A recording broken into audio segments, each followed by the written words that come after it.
ओम विश्वान देवान हवामहे मरुतः सोम पीतिये उग्रा ही कृष्णि मात्र।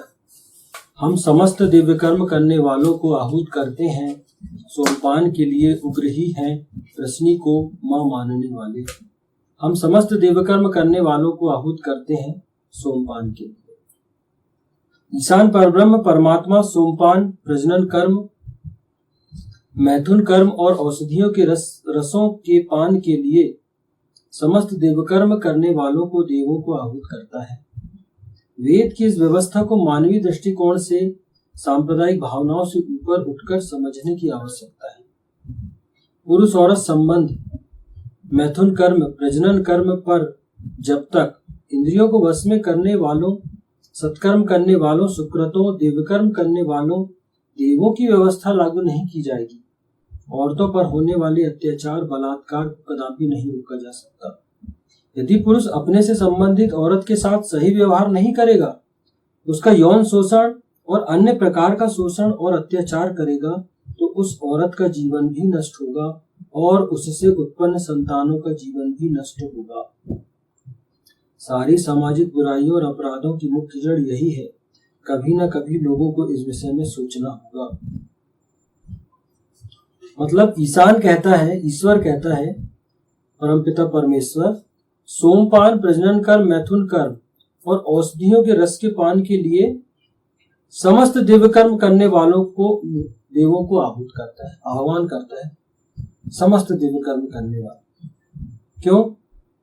4 चीजें दी गई हैं, सोमपान, प्रजनन कर्म, 3 चीजें, सोमपान, प्रजनन कर्म, वही मैथुन कर्म और औषधियों के रस। अगर आप निघंटू पढ़ेंगे, निरुक्त निघंटू का अध्ययन करेंगे, तो वेद की डिक्शनरी है, हम देखेंगे कि उसमें सोम का जो अर्थ है वो यही बताया गया, प्रजनन कर्म, औषधियों के रस का पान और दिव्य कर्म।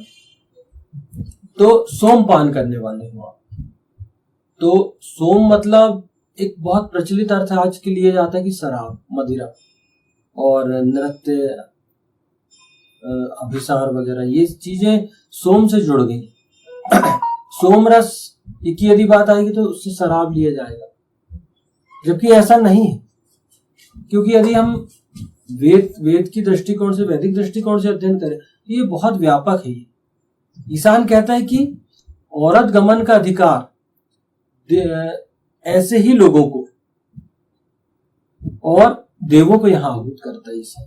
मतलब ईशान ये कहता है, ईश्वर ये कहता है कि भैया अच्छे जो लोग हैं वो आए और ये अधिकार उनको है औरत गमन का। क्यों? क्योंकि औरत एक बहुत ही सेंसिटिव चीज है। औरत जो है निर्माण करती है। हिंदू धर्म औरत को बहुत सम्मानजनक स्थान प्रदान करता है, कहता है कि वो ब्रह्मांड का निर्माण करने वाली है।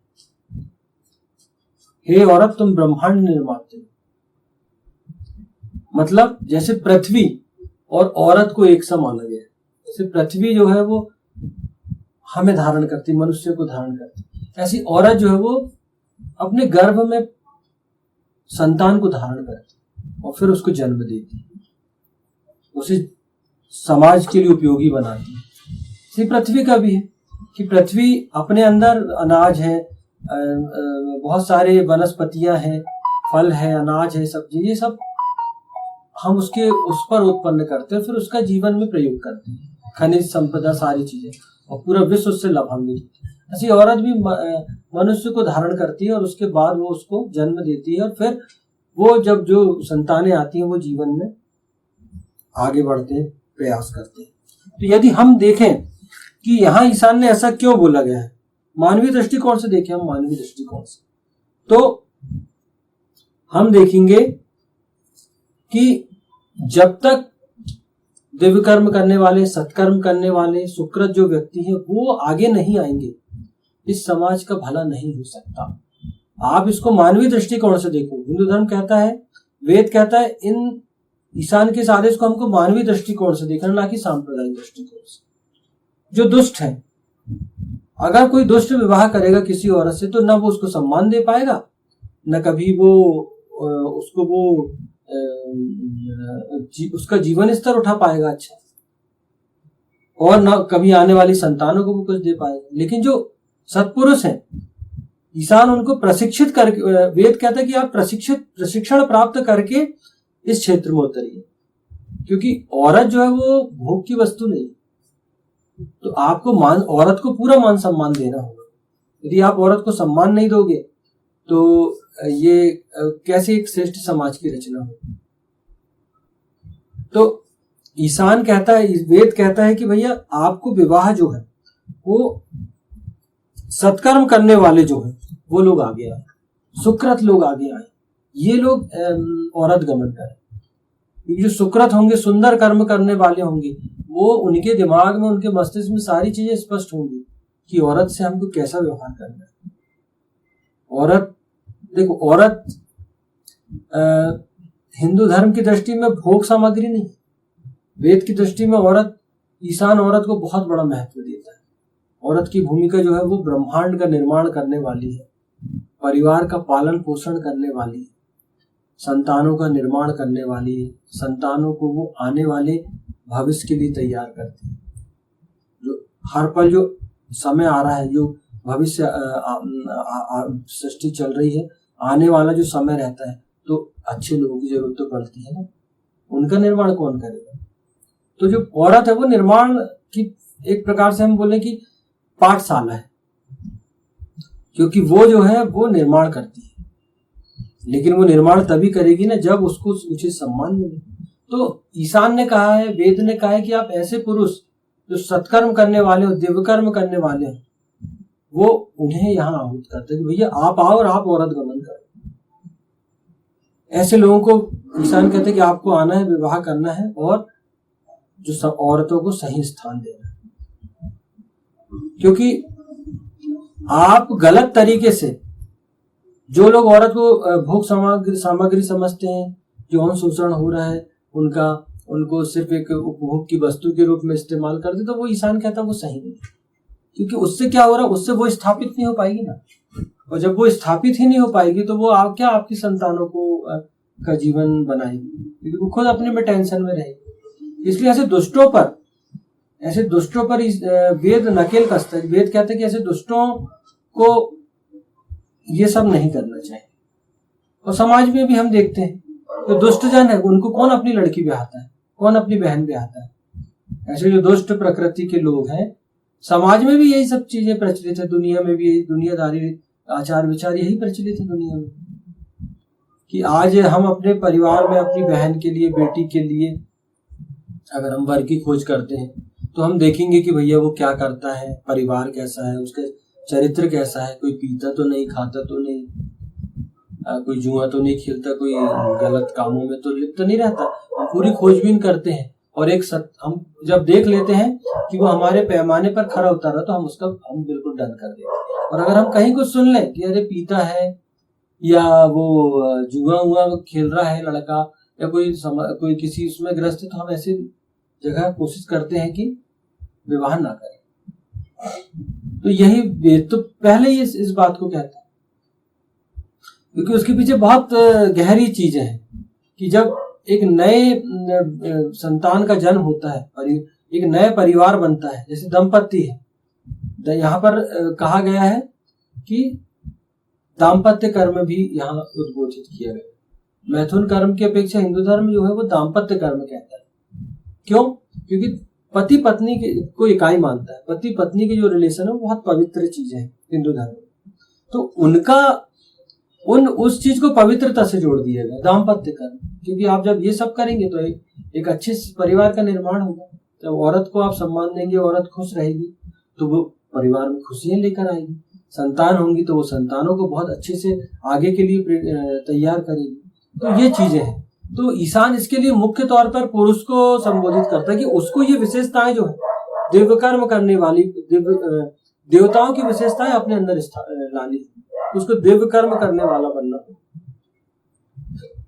उसको श्रेष्ठ कर्म करने वाला बनना। यहाँ पुरुष का काम नहीं चाहिए, औरत को कुछ नहीं कहा गया, औरत का तो विवाह करके लाना है, औरत के लिए कहीं कोई कंडीशन नहीं, लेकिन पुरुष के लिए ही कंडीशन कि उसको उस पैमाने पर खरा उतरना होगा, उसको दिव्य कर्म करने वाला बनना होगा। उसको सुंदर कर्म करने वाला बनना होगा, उसको आय प्राप्त करने कमाने वाला बनना होगा। जब ये विशेषताएं वो अपने अंदर लाएगा तब उसको है कि भैया अब आप विवाह कर सकते हो, क्योंकि अब आप सक्षम हो, मानसिक रूप से भी, शारीरिक रूप से भी, और आर्थिक रूप से, सामाजिक रूप से, कि आप किसी लड़की का, किसी एक लड़की का जीवन आप बना सकते हैं। एक अच्छे परिवार की कल्पना जो धर्म कहता है वो आप कर सकते हैं, उसको उस पर पूरे उतर सकते हैं, तो उसको अधिकार ईशान वेद देता है कि आप आइए, ऐसे लोगों को आबाद करते हैं। यहाँ पर ये नहीं है किसी को भी, इसलिए वेद कहता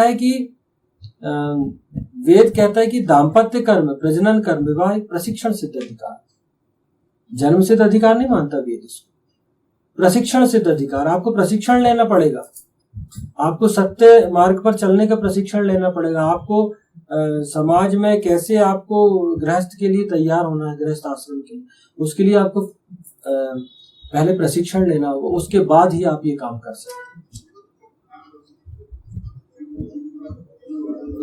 और इसमें यह है कि यदि पुरुष अपने से संबंधित औरत के साथ सही व्यवहार नहीं करेगा, उसका शोषण करेगा, उसको वो उचित स्थान नहीं देगा, तो फिर एक अच्छे परिवार की या एक अच्छे समाज की कैसे कल्पना की जा सकती है।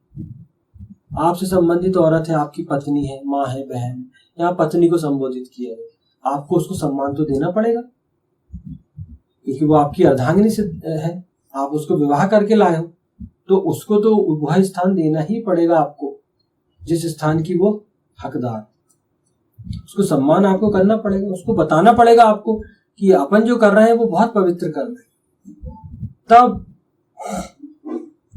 जो है औरत एक श्रेष्ठ समाज की रचना में आपका सहयोग करेगी। तो ये बोलने में बहुत आसान चीज है, लेकिन इन सब चीजों को, इन विशेषताओं को अपने अंदर उत्पन्न करने में बहुत समय लगता है। यही चीजें हैं कि समाज में इन सब चीजों का प्रचार प्रसार होना चाहिए। अभी समाज में बहुत ये सब चीजें नहीं है कि वेद क्या कहता है। वेद क्यों आवश्यक है जीवन में? इसीलिए आवश्यक है कि वो बताता है कि आप भविष्य के लिए कैसे तैयार हो, कौन सी विशेषताएं अपने अंदर उत्पन्न करें। इस मंत्र और ऐसे ही मंत्रों के आधार पर विष्णु परम पुरुष ने अमृत मंथन के समय अमृत पिलाने की बात पर देवताओं मात्र को अमृत पान कराया था, करवाया था तथा दुष्ट राक्षसों को छल से अमृत पान से वंचित कर दिया था। भगवान विष्णु की यह नीति पूरी तरह वेद सम्मत है। व्यक्ति विशेष में भेद नहीं करता, वेद व्यक्ति विशेष में भेद नहीं करता, किंतु अच्छाई और बुराई में, सच और झूठ में, पुण्य और पाप में, सुकृत और दुष्कृत में अवश्य ही भेद करता है। इसलिए वर्तमान समाज में प्रचलित नैतिकता और वेद प्रतिपादित नैतिकता में बहुत अंतर है। वेद व्यवहारिक आदर्शों का संस्थापन करता है। जब अमृत मंथन हुआ, जब अमृत निकला, समुद्र मंथन से अमृत निकला, तो भगवान विष्णु परम पुरुष ने, भगवान विष्णु ने बहुत ही कूटनीतिक ढंग से यह प्रयास किए कि वह अमृत जो है वो देवता ही पी, कि अमृत पीकर आप अमर हो जाओ। तो वह अमृत जो है वो देवताओं को पान कराने के लिए कहा कि आप पीजिए उस अमृत। और उन्होंने वहां कूटनीतिक उनको अपनानी पड़ी, छल करना पड़ा, लेकिन उन्होंने किया, राक्षसों को नहीं पीने दिया। क्यों? क्योंकि क्लियर है, हिंदू धर्म में वेद बिल्कुल क्लियर बात करता है कि जो दुष्ट है वो दुष्ट ही है, क्योंकि वो अगर जीवित रहेगा तो वो समाज को बहुत नुकसान पहुंचाने वाला है, उसका अस्तित्व ही समाज के लिए खतरनाक है। जैसे हम देखते हैं रावण था, और भी कई आतताई थे, वो भगवान के पास जाते थे, मुझे अमर कर दो, लेकिन भगवान कहते थे कि नहीं भैया, हम अमर नहीं कर पाएंगे आपको, क्योंकि वो हमारे बस में नहीं है वो चीज, क्योंकि ये आपको, अगर आपने जन्म लिया तो आपका मरण निश्चित है, अमृत तो हम आपको नहीं दे सकते। क्यों? क्योंकि अगर आप जब आप मरने का आपको डर है और आप इतने आतताई हो, इतने आप आतंक मचाए हुए कि आप अपने किसी को जीने नहीं दे रहे, तो जब आप अमर हो जाओगे तो आप तो पूरी सृष्टि को छिन्न भिन्न कर दोगे।